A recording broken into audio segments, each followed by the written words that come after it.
Remember the moment right before the curtain rose. The hush of the audience, the butterflies in your chest, the spotlight waiting to find you, or that moment before tip-off, the sound of lockers slamming, the roar of your teammates echoing off the walls. One game, one shot, one memory that would last a lifetime. These were more than just high school moments. They were defining ones. Moments that shaped our confidence, our character, and our community. And now, together, we have the chance to preserve them, to honor the spaces that built us, to invest in the future of Finneytown. We have the chance to preserve the legacy and power of these moments for the next generation of Wildcats, to make sure their spotlight shines just as bright, to make sure their buzzer beaters echo just as loud. This is our opportunity, our responsibility, our legacy to carry forward. Because the power of legacy starts with the moment, and this is ours.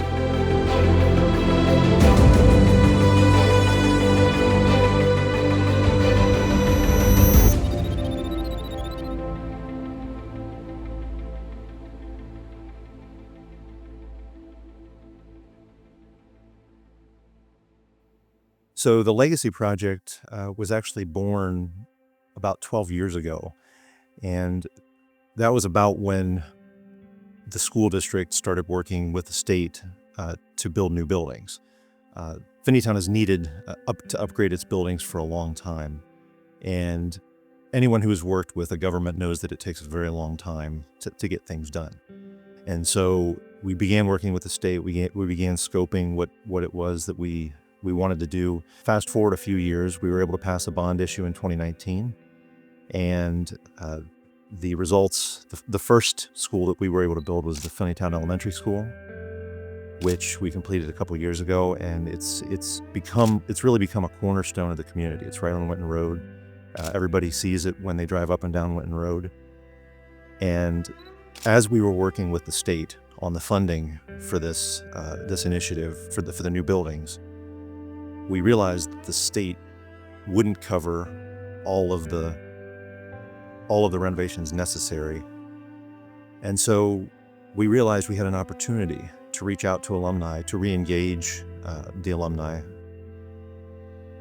and to give them really an opportunity to remember the moments that they had in the Performing Arts Center and the gym, the moments that really made it unique for them as they were at Finneytown. And if we were able to re-engage alumni, there was potential to renovate those spaces. And if we can renovate those spaces at the same time that we are building a new high school, then the entire campus could once again become a hub for the entire community. My name is Bill Sforzel. I came to Finneytown in 1956 when it was only Whitaker School. And we slowly built the high school, starting in 58, one grade at a time. We kept looking at the auditorium as a thing of the future.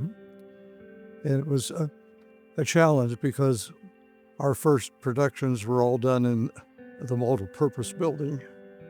To put on the shows, the Unit 1 crew, which was our stage crew, had rigged up curtains, and every time we did a show, we had to set up the stage, build the stage, do everything else.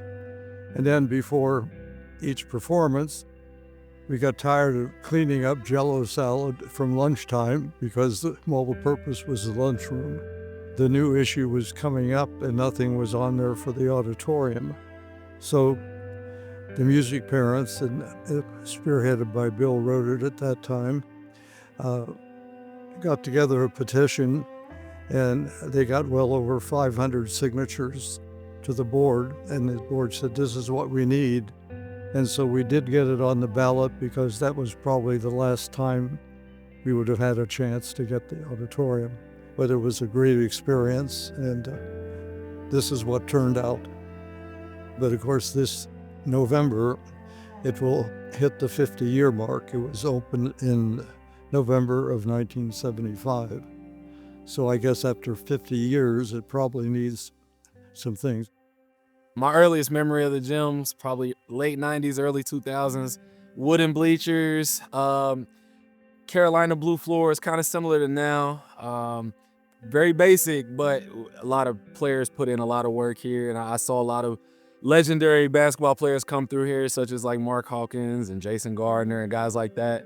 And then over time, as I got older and got into high school, I saw the gym go through changes. We got new bleachers and new lighting and all of that stuff. But the competition gym was pretty much the same between 2009 and within the last year or so. Like I said, minor changes here and there. And I could notice from the kids, they just didn't necessarily value the space as much anymore. And it kind of didn't understand how special this place was outside of just hearing about the history and all of that. And so not really giving it any updates, just kind of it trickles down from the fans seeing that we're not appreciating the place to the players not appreciating the space, and then that doesn't necessarily lead to a good culture. And so I think, like I said, just having that over time, like I said, that's really the biggest thing that I noticed, was kind of just the lack of the appreciation for the space. And so that's why, doing an update now is so impactful and so huge for us as a program, especially moving it forward into a new era. My hope when people come on campus is that they see these new facilities, they see our renovated spaces, and they realize the amount of care that our staff have for our students and community. We want to see spaces that are collaborative. These are spaces that are designed for all of our students, for our alumni, for our community, for people to be able to come in and use them and be proud of them, for things to function safely, for people to have access to different areas. And so that's really our heart, is to just create this great space that students and families and alumni can come and not only be proud of it, but also have great experiences in. So we're excited to see the new performances on stage with all sorts of new LED lights and beautiful new drapes and things like that. And we also just are excited to see all of our sports inside our gym flourish, and just for families to enjoy coming into this fresh space that is light and bright and inviting. One of the unique things about this project has been the opportunity to talk to alumni from different decades. We've talked to alums as far back as 1958, and really the thread that connects each decade is the fact that Finneytown is such a small, tight-knit community. Kids have been able to bike everywhere they need to go, walk everywhere they need to go. They can walk over to their friend's house. They see the same faces in the community. And so, although technology has updated throughout the years, the closeness of the Finneytown community really hasn't changed. And the support that the students felt that they received from the school district really hasn't changed either. And so it makes me really proud to be a part of this project, to be a resident of Finneytown, and to see this vision come to life.